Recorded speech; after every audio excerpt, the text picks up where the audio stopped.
നമസ്കാരം. Raf talk ഫുട്ബോളിലേക്ക് അവർക്കും സ്വാഗതം.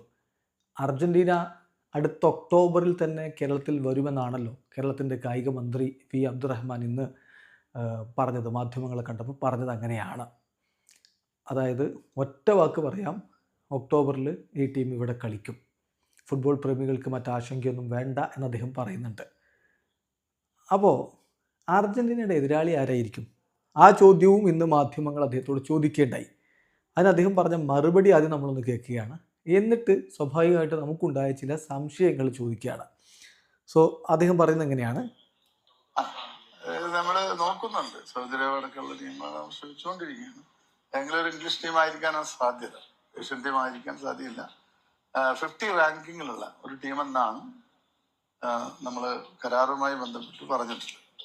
50 റാങ്കിങ്ങിലുള്ള ടീം നല്ല ടീമാവും ഏതായാലും നോക്കാം.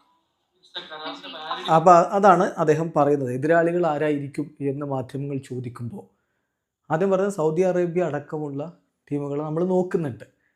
പിന്നെ പറയുന്നു ഏഷ്യൻ ടീം ആയിരിക്കില്ല, ഏതെങ്കിലും ഒരു ഇംഗ്ലീഷ് ടീം ആയിരിക്കും. പിന്നെ 50 റാങ്കിങ്ങിലുള്ളൊരു ടീം ഏതാണ്? എന്തായാലും നല്ല ടീമായിരിക്കും എന്നാണ് അദ്ദേഹം അർജൻറ്റീനയുടെ എതിർ ടീം ഏതാണെന്നുള്ള ചോദ്യത്തിന് ഉത്തരം പറയുന്നത്. അപ്പോൾ ഇത് കേട്ടപ്പോൾ ഒരു ഫുട്ബോൾ പ്രേമി എന്ന നിലയിൽ എനിക്കുണ്ടായിട്ടുള്ള ചില സംശയങ്ങൾ ഒന്ന് നിങ്ങളുമായിട്ട് പങ്കുവെക്കുകയാണ്. നിങ്ങൾക്കും ഒരു പക്ഷേ ഇതേ സംശയങ്ങൾ ഉണ്ടായിട്ടുണ്ടാവും. ഇത് ക്ലാരിഫൈ ചെയ്യേണ്ടത് അവിടെ നിന്നിരുന്ന മാധ്യമപ്രവർത്തകരാണ്. അവരാരും ഇത് ചോദിക്കുകയും ചെയ്തില്ല. അപ്പോൾ നമുക്കുണ്ടായിട്ടുള്ള സംശയങ്ങൾ നമ്മൾ ഫുട്ബോൾ പ്രേമികൾ തമ്മിലൊന്ന് പങ്കുവെക്കുക എന്ന് മാത്രമേ ഉള്ളൂ. അദ്ദേഹം പറയുന്നു സൗദി അടക്കമുള്ള ടീമുകളോട് ഇതുമായി ബന്ധപ്പെട്ട് ചർച്ച ചെയ്യുന്നുണ്ടെന്നാണ്. എന്ന് പറയുമ്പോൾ പിന്നെ പറഞ്ഞ ഏഷ്യൻ ടീമല്ല. അതെങ്ങനെ ശരിയാവും? കോൺട്രാഡിക്ഷൻ അല്ലേ? സൗദി ഏഷ്യൻ ടീമല്ലേ? അപ്പോൾ ഏഷ്യൻ ടീമിനെ അല്ല നോക്കുന്നെങ്കിൽ പിന്നെ സൗദിയോട് എന്തിനാണ് ചർച്ച ചെയ്യുന്നത്? പിന്നെ അദ്ദേഹം പറയുകയാണ് ഏതെങ്കിലും ഒരു ഇംഗ്ലീഷ് ടീം ആയിരിക്കും. അതിലൊരു വ്യക്തത കുറവില്ലേ? ഏതെങ്കിലും ഒരു ഇംഗ്ലീഷ് ടീം എന്നുണ്ടോ? ഇംഗ്ലീഷ് ടീം എന്ന് പറഞ്ഞാൽ ഇംഗ്ലണ്ടാണ്. ഇംഗ്ലണ്ട് നിലവിൽ വേൾഡ് റാങ്കിങ്ങിൽ 4ാം സ്ഥാനത്താണ്. ഇനി ഇംഗ്ലണ്ട് അല്ലെങ്കിൽ മറ്റ് ഇംഗ്ലീഷ് ടീം, ഇപ്പോൾ ഇംഗ്ലീഷ് സംസാരിക്കുന്ന രാജ്യത്തെ ഇപ്പോൾ ഓസ്ട്രേലിയൻ ടീമാണെന്നാണോ ഉദ്ദേശിച്ചത്, അതല്ല USA എന്നാണോ ഉദ്ദേശിച്ചത്, അറിയില്ല. അപ്പോൾ അതിലൊരു കൺഫ്യൂഷൻ ഉണ്ട്. ഇനി അതല്ല അദ്ദേഹം ഒരു യൂറോപ്യൻ ടീം എന്ന അർത്ഥത്തിൽ പറഞ്ഞതാണെങ്കിലോ? അങ്ങനെ ആവാമല്ലോ. അപ്പോൾ ഒറ്റയടിക്ക് പെട്ടെന്ന് യൂറോപ്യൻ ടീം എന്നുള്ളത് അങ്ങ് ഇംഗ്ലീഷ് ടീം എന്നായിപ്പോയതാണെങ്കിലോ? അപ്പോഴും പ്രശ്നമുണ്ടെന്നേ. ഇംഗ്ലണ്ടിനും മറ്റ് യൂറോപ്യൻ ടീമുകൾക്കൊന്നും ഒക്ടോബറിൽ ഇവിടെ വന്ന് കളിക്കാൻ സമയമില്ല. അങ്ങനെ തന്നെയാണ്. കാരണം എന്താ, ഫുട്ബോൾ ഫോളോ ചെയ്യുന്ന എല്ലാവർക്കും അറിയാം, യൂറോപ്പിലെ വേൾഡ് കപ്പ് ക്വാളിഫയർ മത്സരങ്ങൾ ആ സമയത്തും നടക്കും. അതാണ് ഇപ്പോൾ യുവേഫയുടെ വേൾഡ് കപ്പ് ക്വാളിഫയർ ഷെഡ്യൂൾ നിങ്ങൾ നോക്കണം. അർജൻറ്റീനയുടെ വേൾഡ് കപ്പ് ക്വാളിഫയർ മത്സരങ്ങൾ സെപ്റ്റംബറിൽ അവസാനിക്കും, ശരിയാണ്. അവർക്ക് ഒക്ടോബറിലും നവംബറിലും മത്സരങ്ങൾ ഈ വേൾഡ് കപ്പ് ക്വാളിഫയറിലില്ല. അതേസമയം യൂറോപ്പിൽ അങ്ങനെയല്ലെന്നേ. യൂറോപ്പിലെ വേൾഡ് കപ്പ് ക്വാളിഫയർ മത്സരങ്ങൾ ഒക്ടോബറിലും ഒക്കെ നടക്കുന്നതാണ്. ഒക്ടോബറിൽ എന്തായാലും അവർക്ക് മത്സരങ്ങളുണ്ട്. ഞാൻ കൃത്യമായിട്ട് വേണമെങ്കിൽ ഡേറ്റ്സ് ഒന്ന് പറയാൻ പറ്റും. അതായത് സെപ്റ്റംബറിൽ മത്സരങ്ങൾ, അത് കഴിഞ്ഞ് ഒക്ടോബറിൽ മാച്ച് ഡേ 7 ആയിരിക്കും. ആകെ 10 റൗണ്ട് മത്സരങ്ങൾ നടക്കുന്നതിൽ ഗ്രൂപ്പ് സ്റ്റേജിൻ്റെ മാച്ച് ഡേ 7 ആയിരിക്കും ഒക്ടോബറിൽ നടക്കാൻ പോകുന്നത്. Finland versus Lithuania, Malta versus Netherlands, Czechia versus Croatia, Austria versus San Marino, Scotland versus Greece. ഞാനിനി ഓരോന്നും വായിക്കുന്നില്ല. അങ്ങനെ എല്ലാ ടീമുകൾക്കും ഒക്ടോബറിൽ മത്സരമുണ്ട്. അത് മാച്ച് ഡേ 7 ഉണ്ട്, മാച്ച് ഡേ 8 ഉണ്ട്. മാച്ച് ഡേ 8 ഒക്ടോബറിലാണ് നടക്കുന്നത്. അപ്പോൾ പിന്നെ ഒക്ടോബറിൽ അവർക്ക് ഇൻ്റർനാഷണൽ ബ്രേക്കിന് ഇന്ത്യയിലേക്ക് വരാൻ പറ്റില്ല, കേരളത്തിലേക്ക് വരാൻ പറ്റില്ല. ഇനി ഇപ്പോൾ നവംബറിലാണെങ്കിലോ, നവംബറിൽ മാച്ച് ഡേ 9 നടക്കും.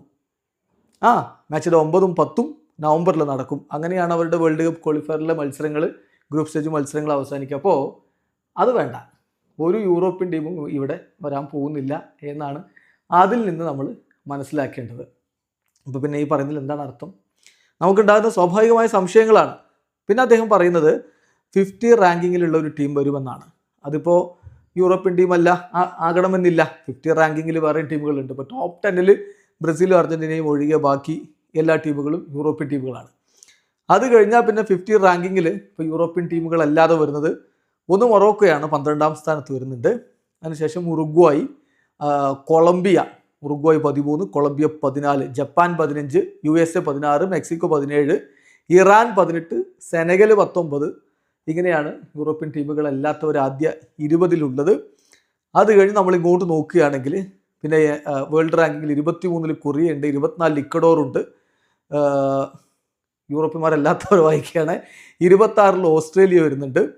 പിന്നെ അത് കഴിഞ്ഞിട്ട് ഇങ്ങോട്ട് 30 കാനഡയുണ്ട്, 32 ഈജിപ്ത് വരുന്നുണ്ട്, 33 പനാമ വരുന്നുണ്ട്, റഷ്യ 35 വരുന്നുണ്ട്, 36 അൾജീരിയ വരുന്നു. പിന്നെ താഴേക്ക് വരികയാണെങ്കിൽ കോസ്റ്റാഡി ഐവറി, അതായത് ഐവറി കോസ്റ്റ് 41 വരുന്നുണ്ട്, 42 പെറു, 43 നൈജീരിയ. അതിനുശേഷം യൂറോപ്യന്മാരെ ഒഴിവാക്കി ഇങ്ങനെ വരികയാണ്. 47 വെനിസ്വല, 48 പരാഗ്വെ, 49 ടുണീഷ്യ, 50 കാമറൂൺ. ഇതാണ് ഇപ്പോഴുള്ള ടോപ്പ് 50 എന്ന് പറയുന്നത്. ഇനി ഇതല്ല, ആ ഒക്ടോബറിനോട് അടുപ്പിച്ച 50 ആണെന്ന് പറയാൻ വന്നാൽ ഇനിയിപ്പോൾ അടുത്ത അപ്ഡേഷൻ ജൂലൈ 10-നാണ്. അതിനുശേഷം ടീമിനെ തീരുമാനിച്ചാൽ പോരല്ലോ. അപ്പോൾ ആ സംശയം നിൽക്കുന്നു, എതിരാളി ആരാണ് എന്നുള്ള സംശയം. എന്തായാലും ഈ പറയുന്ന പോലെ ഇംഗ്ലീഷ് ടീമിനൊന്നും കിട്ടില്ല, അവർക്ക് മത്സരങ്ങളുണ്ട്. പിന്നെ ഒരു ചോദ്യം കൂടി ചോദിക്കട്ടെ. ഈ ടോപ്പ് 50 വരുന്നൊരു ടീമെന്ന് പറയുമ്പോൾ അവർക്കും ഇതുപോലെ നേരത്തെ അവരുടെ ഷെഡ്യൂളൊക്കെ തീരുമാനിക്കേണ്ടി വരില്ലേ? അവർക്കും ഇപ്പോൾ ഈ യൂറോപ്യൻ ടീമുകളൊക്കെ ഒഴിവാക്കി ബാക്കി 50 വരുന്നവരെ കിട്ടുകയുള്ളൂ. അതന്നെ ഇപ്പം ആഫ്രിക്കയിലൊന്നും കിട്ടാൻ സാധ്യതയില്ല, കാരണം ആഫ്രിക്കയിൽ വേൾഡ് കപ്പ് ക്വാളിഫയറും ഒക്ടോബറിലൊക്കെ നടക്കുന്നുണ്ട്. അത് അങ്ങനെയാണ്. പിന്നെ ഇപ്പോൾ USA ഒക്കെ ഓൾറെഡി ഹോസ്റ്റുമാരായതുകൊണ്ട് ക്വാളിഫൈഡ് ആണ്, അപ്പോൾ അവരെ കിട്ടുമോ എന്നറിയില്ല. USA പക്ഷേ നവംബറിൽ ഖത്തറിൽ അർജൻറ്റീന കളിക്കുന്നു എന്നാണ് TVC സ്പോർട്സിൻ്റെ റിപ്പോർട്ടുള്ളത്. അപ്പോൾ പിന്നെ വീണ്ടും ഒക്ടോബറിൽ അവരൊന്നും കളിക്കാൻ സാധ്യതയില്ലല്ലോ. പിന്നെ ഇപ്പോൾ അവിടെ വേണമെങ്കിൽ കാനഡയെ നോക്കാം, ഈ പറയുന്ന മെക്സിക്കോ നിലവിലെ ഹോസ്റ്റുമാരാണ്. ഇവർ ആരെങ്കിലുമൊക്കെ നോക്കാം. ഏതായാലും ഈ പറയുന്ന യൂറോപ്യൻ ടീമോ ഇംഗ്ലീഷ് ടീമോ ഒന്നും വരില്ല, അത് ഉറപ്പാണ്. പിന്നെ ഈ ടോപ്പ് 50 വരുമ്പോൾ അവർക്കും ചിലവില്ലേ? അവർക്ക് ഈ പറയുന്ന പോലെയുള്ള ഫീസൊക്കെ ഇപ്പോൾ വേൾഡ് ചാമ്പ്യന്മാർക്ക് കൊടുക്കുന്ന ഫീസ് കൊടുക്കട്ടെ, ശരിയാണ്. എന്നാൽ അവർക്കും ഈ പറയുന്ന പോലെയുള്ള ഫീസുകളും മറ്റു കാര്യങ്ങളും ഒക്കെ കൊടുക്കേണ്ടി വരില്ല, അത്രത്തോളം വന്നില്ലെങ്കിലും. അപ്പോൾ അതിന് അവരുമായിട്ടും ഈ ഇപ്പോൾ അർജന്റീന AFAയുമായിട്ട് കരാറുണ്ടാക്കി എന്നാണല്ലോ പറഞ്ഞത്. അപ്പോൾ ഈ വരാൻ പോകുന്ന ഓപ്പണന്റുമായിട്ടും ഈ കരാറും കാര്യങ്ങളൊക്കെ വേണ്ടേ? ഇതൊക്കെ ന്യായമായ സംശയങ്ങൾ ഫുട്ബോൾ പ്രേമി എന്ന നിലയിൽ മനസ്സിൽ ഉയരുന്നത് ചോദിക്കുകയാണെന്ന് മാത്രം. അല്ലാതെ ഇന്നിപ്പോൾ റിപ്പോർട്ടർ TVയിൽ ആൻഡ്രോ അഗസ്റ്റിൻ പറഞ്ഞ പോലെ ഇത് റിപ്പോർട്ടർ 1-ാം സ്ഥാനത്തായതുകൊണ്ട് ആർക്കെങ്കിലും ഉള്ള ഒരു എതിർപ്പ് കൊണ്ട് അങ്ങനെ ചോദിക്കുന്നവരുണ്ടാവും. അവരുടെ ചാനൽ യുദ്ധത്തിൽ ഫുട്ബോൾ പ്രേമികൾക്ക് നിങ്ങൾ തമ്മിലുള്ള ചാനൽ യുദ്ധത്തിൽ ഒരു താല്പര്യമില്ല.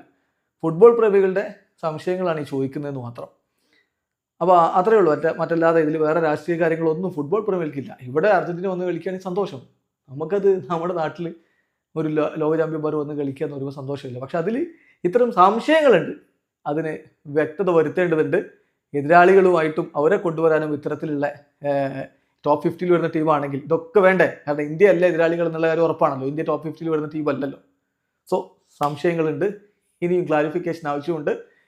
ഏതായാലും നിങ്ങളുടെ അഭിപ്രായങ്ങൾ എന്താണ് ഈ കാര്യത്തിലൊക്കെ ഒന്ന് കമന്റ് ബോക്സിൽ രേഖപ്പെടുത്തും. വീഡിയോ അവസാനിക്കുന്നു. ഫുട്ബോൾ ലോകത്ത് കൂടുതൽ വിശേഷങ്ങളുമായി റാഫ് ടോക്സ് വീഡിയോ